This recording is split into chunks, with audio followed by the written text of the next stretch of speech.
Question second है, the coach of a cricket team buys 3 bat and 6 ball for 3,900 rupees. जो एक cricket team का जो coach है वो क्या करता है, 3 बैट और 6 बॉल लेता है, कितने रुपए में, 3,900 रुपीज में लेता है। Later C buys another bat and 2 more ball. तो बाद में वो क्या करती है, जो कोच है वो 1 बैट और 2 बॉल और लेती है, सेम काइंड, उसी तरह की, कितने रुपए में, 1,300 rupees. Represent this situation algebraically and geometrically. ठीक है, आपको क्या करना है, इन दोनों सिचुएशन को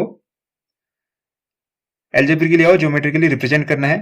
उसको रिप्रेजेंट करने के लिए हमको इक्वेशन की जरूरत होगी। तो चलिए इक्वेशन बनाते हैं। इक्वेशन बनाने के लिए हमको पता चलना चाहिए कि एक्चुअल में हमारे लिए अननोन क्या है। अननोन क्या है, हमको दिया क्या है, 3 बैट और 6 बॉल की कॉस्ट दे रखी है। इसका मतलब हमको 1 बैट और 1 बॉल की कॉस्ट का पता नहीं है, तो हम उसी को एज्यूम कर लेंगे और फिर उसके बाद क्वेश्चन के अकॉर्डिंग इक्वेशन फॉर्म करेंगे। Late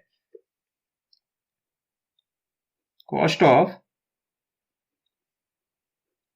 1 ball 1 bat is equal to, मान लेते हैं, x rupees, and cost of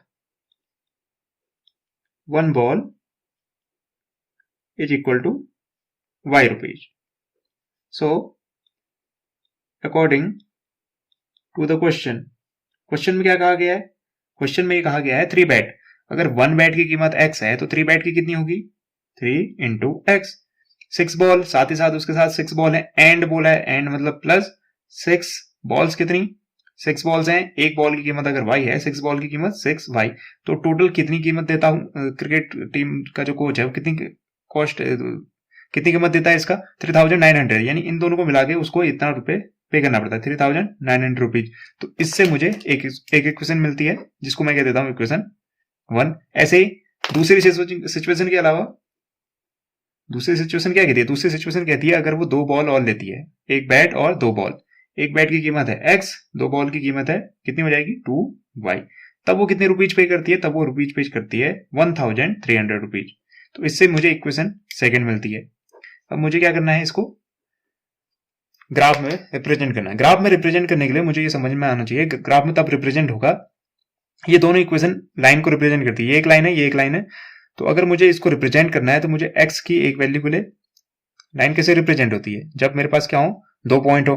2 point होने का मतलब, ग्राफ में 2 पॉइंट होने का मतलब उनके कोऑर्डिनेट, यानी x1 y1 x2 y2।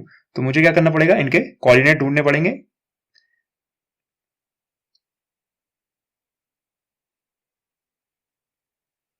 तो पहली इक्वेशन के लिए, फॉर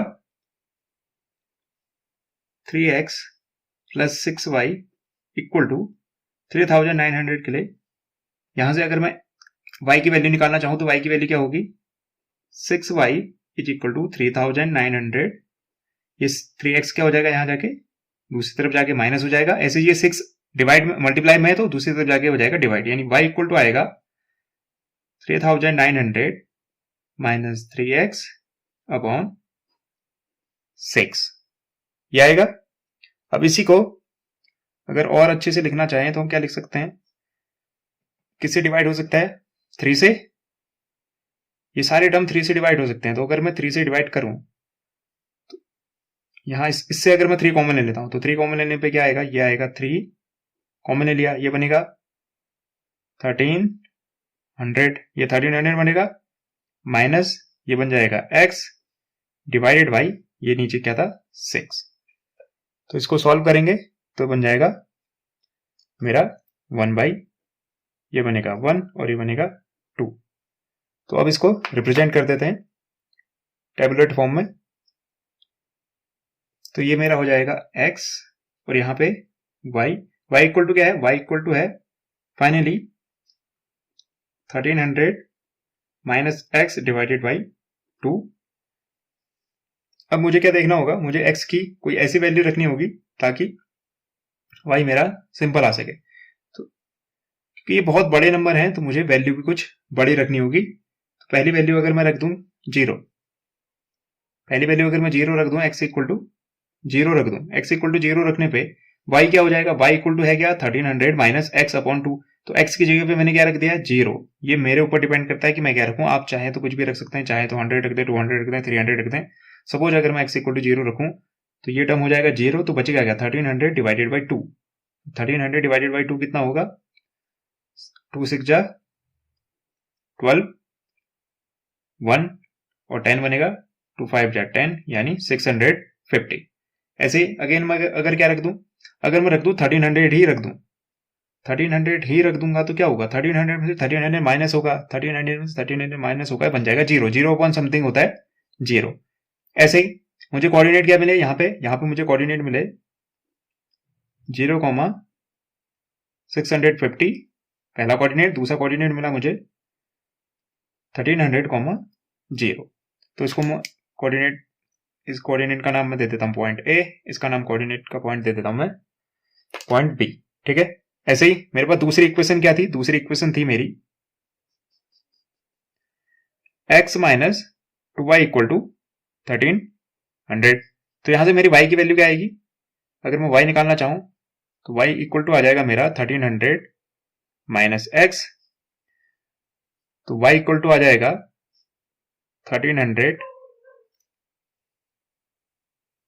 तो ये बनेगा 1300 minus x divided by minus 2। तो इसको हम लिख लेते हैं x और यहां पे आ जाएगा y, y इक्वल टू कितना आएगा, अगर मैं यहां से कितना कॉमन ले लूं, मैं यहां से कॉमन ले लूं माइनस, तो ये बनेगा नेगेटिव। तो अगर मैं इसको पलट दूं, क्योंकि -2 हो रहा है, अगर मैं इसको पलट दूं यानी ऊपर नीचे माइनस से मल्टीप्लाई कर दूं, तो माइनस से मल्टीप्लाई करने के पीछे क्या हो जाएगा, जो माइनस एक्स है वो बन जाएगा प्लस एक्स, और जो प्लस 1300 है वो बन जाएगा माइनस 1300। तो इस वजह से जो नीचे अपॉन में 2 है वो क्या बन जाएगा, नेगेटिव वाला +2। तो दोनों तरफ ऊपर नीचे -1 से मल्टीप्लाई करने पे माइनस साइन चेंज हो गए सबके। ठीक है, अब मुझे x की वैल्यू रखनी है, x की वैल्यू कितनी रखूं, तो ये डिपेंड करता है आपके ऊपर, कुछ भी रख सकते हैं, मैं रख रहा हूं 500। 500 रखने पे x की वैल्यू होगी 500। 500 रखने पे ये रिजल्ट मिलेगा मेरा, तो ये बनेगा मेरा 500 माइनस, फिर भी ये हो जा रहा है नेगेटिव, प्रॉब्लम हो रही है नेगेटिव की वजह से, क्योंकि हमने इक्वेशन लिख दी है गलत, क्योंकि था एक्चुअल इक्वेशन थी x प्लस 2y, तो यहाँ पे लिखना था प्लस, तो ये प्लस रहता है ऑटोमेटिकली, ये प्लस हो जाता, तो ये 1300 माइनस x ही था। ठीक है, इसको पॉजिटिव बनाने की जरूरत नहीं पड़ती, यानी ये होना था माइनस x और ये था प्लस 1300। अब ये सिचुएशन ठीक हो जाएगी। 500 रखने पे होगा क्या, 1300 में से 500 क्या होना है, माइनस होना है। 1300 में से 500 माइनस करेंगे तो हमारा कितना बनेगा 800। 800 को 2 से डिवाइड करेंगे तो रिजल्ट आएगा 400। ठीक है, थोड़ी सी मिस्टेक हो जाती है। ऐसे अगला पॉइंट है, हम क्या लें कि रिजल्ट थोड़ा इजी बने, हम ले सकते हैं छोटा नंबर ले लेते हैं, कोई 100 ले लेते हैं। तो 300 में से 100 माइनस होगा तो बनेगा 1200। 1200 को 2 से डिवाइड करेंगे तो इजी हो जाएगा, तो 100 ले लेते हैं। 100 लेने पे बनेगा 1300 में से कितना माइनस कर दिया, माइनस x है, इसका मतलब माइनस 100 हो जाएगा। तो 1300 में से 100 माइनस करेंगे बनेगा 1200। 1200 को 2 से डिवाइड करेंगे, ये बनेगा रिजल्ट हमारा 600। अब इसको हम क्या करते हैं, ग्राफ में रिप्रेजेंट कर लेते हैं। तो हमारे पास पहली इक्वेशन थी 3x plus 6y equal to 3900, और जिसके कोऑर्डिनेट हमारे क्या आए थे 0, 650, ऐसे ही 300, 1300, 0। और दूसरी इक्वेशन थी x plus 2y equal to 1300, तो कोऑर्डिनेट आए थे 500, 400, 100, 600। तो हमने क्या किया, x एक्सिस ड्रॉ की, y एक्सिस ड्रॉ की, 0, 100, 200, 300, क्योंकि बहुत बड़े नंबर है तो 100, 200 लेना पड़ेगा।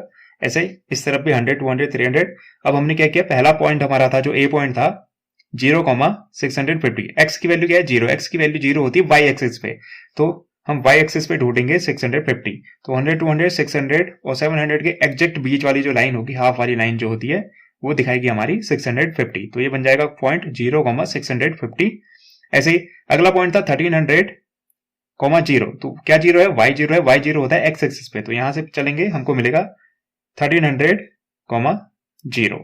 ऐसे ही दूसरे इक्वेशन के लिए जो हमारे कोऑर्डिनेट आए थे 500, 400, तो ये रहा हमारा 500। 500 वाली लाइन हमने पहले ड्रॉ की, 500 यहां से 400 दोनों ने मीट किया, वो पॉइंट मिला हमारा C, 500, 400।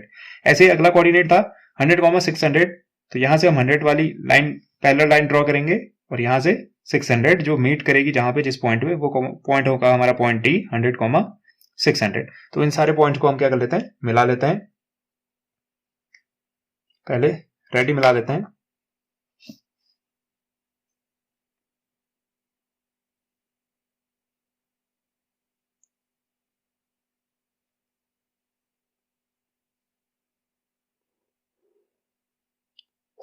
तो ये सेकेंड इक्वेशन की लाइन हो गई और इत्तेफाक से जो एक्चुअल वाली इक्वेशन है उसकी लाइन भी यही होगी जो फर्स्ट इक्वेशन है। तो हम यहां मिलाएंगे तो जा रही है सीधे 1300 पे। तो दोनों लाइन क्या कर रही हैं, दोनों लाइन कोइंसाइड कर रही हैं एक दूसरे को। दिख नहीं रही है वो अलग बात है। ये थी हमारी x plus 2y equal to 1300, x plus 2y equal to 1300। ऐसे ही जो दूसरी पहली इक्वेशन की जो लाइन बनी हुई थी वो ब्लू से है, जिसके जो थी 3x plus 6y equal to 3900। तो इस तरह आप ग्राफ में इसको रिप्रेजेंट कर सकते हैं। दोनों लाइन ग्राफ से हमको क्या पता चल रहा है, एक दूसरे को कोइंसाइड कर रही है। उम्मीद करता हूं आपको ये एक्सप्लेनेशन पसंद आया होगा और समझ भी आया होगा। Thank you and have a nice day.